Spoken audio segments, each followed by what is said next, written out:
বন্ধুসকল এই মুহূৰ্তত আপোনালোকলৈ লৈ আহিছোঁ এটি গুৰুত্বপূৰ্ণ ভিডিঅ' বন্ধুসকল এই ভিডিঅ'টোৰ জৰিয়তে আপোনালোকক নতুন ৰেচন কাৰ্ড সংক্ৰান্তত যথেষ্ট গুৰুত্বপূৰ্ণ কিছু তথ্য জনাব চেষ্টা কৰিম 42 লাখ নতুন ৰেচন কাৰ্ড সাজু হৈ উঠিছে আৰু 16 পৰা 22 জানুৱাৰীৰ ভিতৰত ৰেচন কাৰ্ড লাভ কৰিব নতুন হিতাধিকাৰীয়ে কোন জিলাত কেতিয়া লাভ কৰিব ৰেচন কাৰ্ড এই সবিশেষ তথ্য আপোনালোকক এই ভিডিঅ'টো জনাব চেষ্টা কৰিম মূল ভিডিঅ'টোলৈ একবাৰৰ আগতে আপোনালোকক জনাম সৰু এটা ৰিকুৱেষ্ট এনেধৰণৰ ভিডিঅ'বোৰ নিত পাবলৈ চেনেলটোলৈ নতুন আহিলে চেনেলটো সাবস্ক্ৰাইব কৰি ল'ব ভিডিঅ'টো যদি ফেচবুকত চাইছে পেজটো অৱশ্যে এটা ফলো দি ল'ব ৰাজ্যিক কেবিনেটত গুৰুত্বপূৰ্ণ সিদ্ধান্ত 16 পৰা 22 জানুৱাৰীৰ ভিতৰত ৰেচন কাৰ্ড পাব নতুন হিতাধিকাৰীয়ে প্ৰতিটো সমষ্টিত মন্ত্ৰীয়ে গৈ বিতৰণ কৰিব নতুন ৰেচন কাৰ্ড জানুৱাৰী মাহৰ পৰাই লাভ কৰিব ৰেচন কাৰ্ডৰ চাউল ৰেচন কাৰ্ডৰ হৈতে পাব 5 লাখ টকাৰ স্বাস্থ্য বীমা কাৰ্ডো আৰু সেইমতে 2 মাঘৰ পৰা অসমত নতুনকৈ 42 লাখ পৰিয়ালক ৰেচন কাৰ্ড প্ৰদান কৰা হ'ব ভাৰতৰ প্ৰধানমন্ত্ৰী নৰেন্দ্ৰ মোদীৰ নেতৃত্বত চৰকাৰে সাধাৰণ জনতা উপকৃত হোৱাকৈ বিভিন্ন আঁচনি ৰূপায়ণ কৰিছে কিন্তু কিছুমান হিতাধিকাৰীয়ে নিজৰ অজ্ঞতাৰ বাবে অথবা অন্যান্য কাৰণত এই সুবিধা ল'ব পৰা নাই সেই উদ্দেশ্যে বিকশিত ভাৰত সংকল্প যাত্ৰাৰ জৰিয়তে এই সুবিধা প্ৰদানৰ বাবে পঞ্চায়তে এই কাৰ্যসূচী ৰূপায়ণ কৰা হৈছে যাতে কোনোৱে প্ৰাপ্য সুবিধাৰ পৰা বঞ্চিত নহয়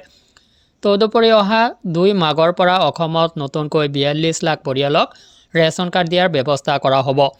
তো বন্ধুসকল ইয়াতে দেখিব পাইছে ধুনীয়াকৈ দিয়া আছে 16 পৰা 22 জানুৱাৰীৰ ভিতৰত নতুন হিতাধিকাৰীসকলে ৰেচন কাৰ্ড লাভ কৰিব ইতিমধ্যে 42 লাখ ৰেচন কাৰ্ড অসমত নতুন হিতাধিকাৰী হিচাপে হিতাধিকাৰীসকলে লাভ কৰিব আৰু 42 লাখ ৰেচন কাৰ্ড ইতিমধ্যে সাজু হৈ উঠিছে 16 তাৰিখৰ পৰা আৰম্ভ কৰি নৱবৰ্ষৰ 16 জানুৱাৰীৰ পৰা 22 জানুৱাৰীৰ ভিতৰত আপোনালোকে নতুন হিতাধিকাৰী হিচাপে ৰেচন কাৰ্ডসমূহ লাভ কৰিব আৰু আপোনালোকৰ প্ৰতিটো বিধানসভা সমষ্টিত মন্ত্ৰীসকল গৈ নতুন ৰেচন কাৰ্ডসমূহ বিতৰণ কৰিব আৰু নতুন ৰেচন কাৰ্ড লাভ কৰাৰ পিছত আপুনি জানুৱাৰী মাহৰ পৰাই নতুন ৰেচন কাৰ্ডৰ চাউল লাভ কৰিব বুলি কোৱা হৈছে আটাইতকৈ এটা ডাঙৰ খবৰ আপোনালোকক জনাইছোঁ যে জানুৱাৰী মাহতে আপুনি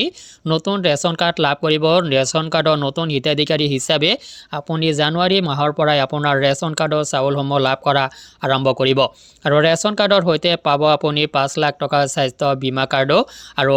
সেই 5 লাখ টকাৰ স্বাস্থ্য বীমা কাৰ্ডৰ জৰিয়তে আপুনি চৰকাৰী বেচৰকাৰী চিকিৎসালয়ত চিকিৎসা গ্ৰহণ কৰিব পাৰিব সেই টকাৰে নগদবিহীন টকা 5 লাখ টকাৰ স্বাস্থ্য বীমা কাৰ্ডো আপুনি লাভ কৰিব নতুন ৰেচন কাৰ্ডৰ হিতাধিকাৰীসকলে আৰু 42 লাখ ৰেচন কাৰ্ড ইতিমধ্যে সাজু হৈ উঠিছে 16 পৰা 22 জানুৱাৰীৰ ভিতৰত আপুনি ৰেচন কাৰ্ডসমূহ লাভ কৰিব আপোনাৰ প্ৰতিটো সমষ্টিত মন্ত্ৰীসকল গৈ ৰেচন কাৰ্ডসমূহ বিতৰণ কৰিব আৰু বিশেষ অনুষ্ঠানৰ জৰিয়তে আপোনাক সেই ৰেচন কাৰ্ডসমূহ বিতৰণ কৰা হ'ব আপুনি আপোনাৰ সংশ্লিষ্ট সমষ্টিত মন্ত্ৰীয়ে আয়োজন কৰা অনুষ্ঠানৰ জৰিয়তে য'ত বিভাগীয় মন্ত্ৰী বা অসম চৰকাৰৰ মন্ত্ৰী বিষয়াসকলে উপস্থিত থাকিব আৰু আপোনাক ৰেচন কাৰ্ড প্ৰদান কৰিব এই ক্ষেত্ৰত আপোনালোকক জনাইছোঁ যে আপুনি কোন জিলাৰ ক'ৰ পৰা এই ভিডিঅ'টো চাইছে আপুনি আপোনাৰ সংশ্লিষ্ট জিলাখনৰ নাম ভিডিঅ' কমেণ্ট ছেকশ্যনত উল্লেখ কৰিব আপুনি কোন তাৰিখে ৰেচন কাৰ্ডসমূহ লাভ কৰিব আপোনাক পৰৱৰ্তী সময়ত জনাই দিয়া হ'ব তো বন্ধুসকল আশা কৰিছোঁ ভিডিঅ'টোৰ জৰিয়তে আপুনি সম্পূৰ্ণ তথ্যখিনি লাভ কৰিব পাৰিছে ৰেচন কাৰ্ড সংক্ৰান্তত আজিলৈ এৰিছোঁ ধন্যবাদ